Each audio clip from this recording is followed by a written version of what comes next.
Parece que os deuses do jiu-jitsu resolveram sorrir para o fã e talvez a gente veja uma das revanches mais esperadas dos últimos 2 anos.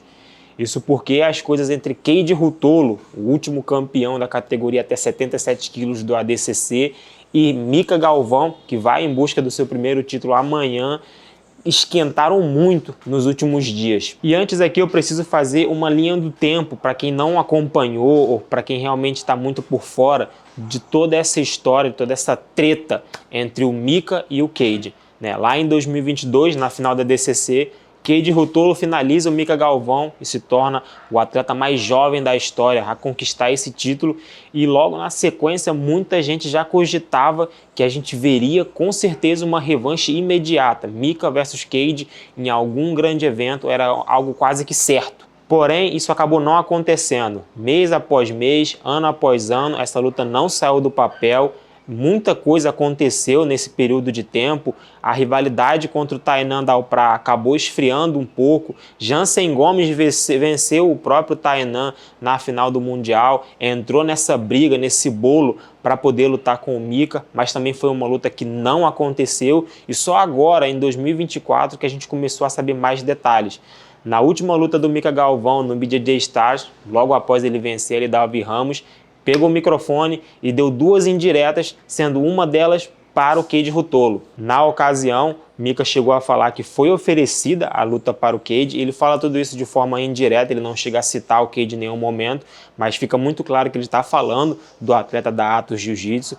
Ele fala que tentou oferecer essa luta, acabou que essa luta não saiu por conta de questões contratuais e ele ironizou dizendo que na sequência, o Keide acabou assinando um contrato com o CDI, evento que o americano vai lutar agora também nesse final de semana. No entanto, a resposta do americano não veio de bate-pronto, a gente não teve uma resposta imediata dele e só algumas semanas depois a gente soube o motivo. Em entrevista à Rafa, do canal Rafa com eles, Keide revelou que não estava mexendo nas suas redes sociais. E para quem não acompanha o americano, quem não assistiu o documentário dele na Froglapping, vai saber que eles são 2 caras muito low profiles, curtem a vida, gostam de surfar, de skate, de viver a vida, mas eles realmente são muito... eles não são muito adeptos da rede social, então isso faz muito sentido. Ele afirmou que já estava aqui quase 3 meses sem mexer nas redes sociais, por isso não viu a declaração do Mika e questionou a Rafa o que ele teria dito. A Rafa prontamente explicou tudo o que aconteceu, explicou o que o Mika falou, e aí sim a gente teve a versão do americano. Keide foi bem enfático, ele falou que a luta para o Mika foi oferecida logo na sequência, assim que terminou o ADCC de 2022, uma nova luta, uma revanche foi oferecida para o Mika para ser no Who's Number One. Ele até realmente falou que tem as mensagens com o Ricardo Amendola para comprovar tudo, de que foi oferecida a luta para o Mika, só que naquela ocasião o Mika ainda estava machucado do ADCC, ele vinha de uma lesão e por isso naquela ocasião a luta não aconteceu. Nessa mesma entrevista, o Keide deixou bem claro que não tem medo de enfrentar o Mika e que por ele essa luta já teria acontecido e foi além ainda, disse que pretende finalizá-lo novamente. Na sequência, a gente tem algumas mensagens, porque aí sim o Keide voltou às redes sociais para ver o vídeo do Mika e respondê-lo. Então a gente tem alguma sequência de mensagens entre Mika e Keide, alfinetando o outro, vamos dizer assim. No primeiro momento, o Mika responde Keide dizendo que naquele momento ele não poderia ter feito a luta por conta de um contrato com a Flow Grappling, da mesma forma que o Keide tem um contrato de exclusividade com o One, que hoje em dia já não é mais de tanta exclusividade. O Mika naquela época tinha um contrato de exclusividade com a Flow Grappling, por isso ele não poderia fazer essa migração para o One, e por isso não aconteceu a luta. Disse também que acreditava que eles iriam se enfrentar no Mundial da IBJJF, mas acabou que o Keide, nas palavras do Mika, teria fugido dele e também não aconteceu. Na sequência, nós temos a última resposta do Keide, que é falando sobre exatamente o Mundial da IBJJF, porque ele não participou. Ele disse que, obviamente, ele não compete, ele não faz o circuito da IBJJF e por isso não tem pontos, não podia participar do Mundial e foi além, ainda disse que nesse tempo ainda estava fazendo lutas de MMA e fazendo $100 mil por luta.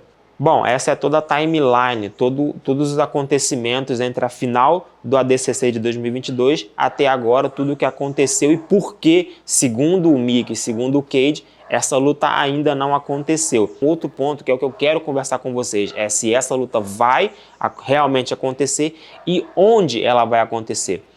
Eu vi muita gente nos comentários marcando o BJJ Stars, marcando o FEPA, o próprio Mika pedindo para o FEPA já deixar esse contrato pronto, mas eu tenho muitas ressalvas com relação a isso. O primeiro ponto é exatamente algo dito pelo próprio Cade. As últimas lutas que ele fez lá no One, tanto de grappling quanto de MMA, ele fez bolsas de $100 mil.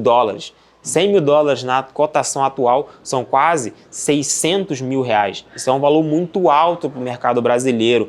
É uma realidade que eu acredito que esteja um pouco longe ainda dos eventos aqui no Brasil. A gente sabe que a nossa moeda ela é muito desvalorizada com relação aos Estados Unidos e isso pesa e pesa muito. O segundo ponto ainda é falando sobre bolsa. É uma característica que, infelizmente, faz do Brasil um lugar horrível para atletas competirem, que é o imposto.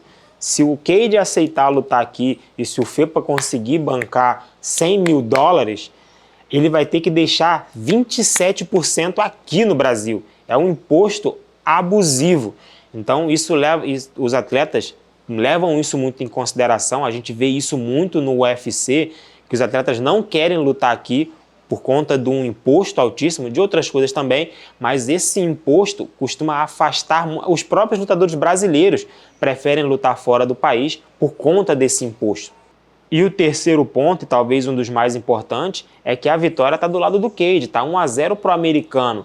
Então, qual seria o sentido de você vir lutar em território hostil, onde o seu adversário vai escolher o evento, vai escolher o horário, vai escolher o local, e você ainda vai ter que enfrentar toda uma torcida contra si? Mesmo que o FEPA consiga arcar com todos os custos que seria trazer o Cade para lutar aqui no Brasil, e a gente não está falando só dos $100 mil em bolsa, a gente está falando também em passagens, equipe, alimentação, hotel, tudo isso é custo do evento.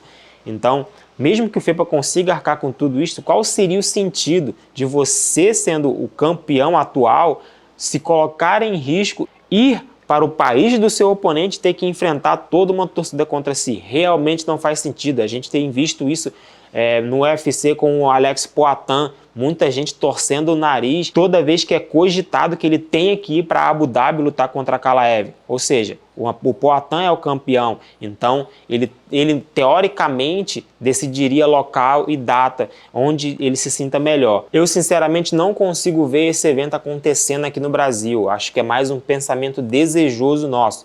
Ficaria muito feliz de ver Cade versus Mika 2 no BJJ Stars? Sim, muito. Acho que isso vai acontecer? Sinceramente, eu acho que não. É muito mais provável que algum evento lá de fora realize essa luta, seja o Who's Number One, seja no One, mas seja aqui nos Estados Unidos ou em qualquer outro lugar do mundo, a gente só torce muito para que essa luta realmente saia do papel e que a gente possa assistir esse confronto. Agora eu quero perguntar para vocês, e aí, quem vai ficar com a vitória dessa vez?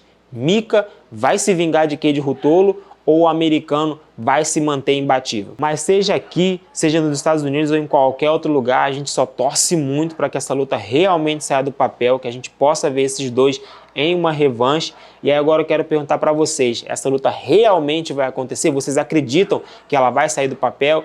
E na sua opinião, quem vence dessa vez? Mika vai se vingar ou o Cade vai se manter imbatível? Deixa aqui nos comentários, a sua opinião é muito importante. Se inscreve no canal também, compartilha esse vídeo para nos ajudar e vejo vocês na próxima.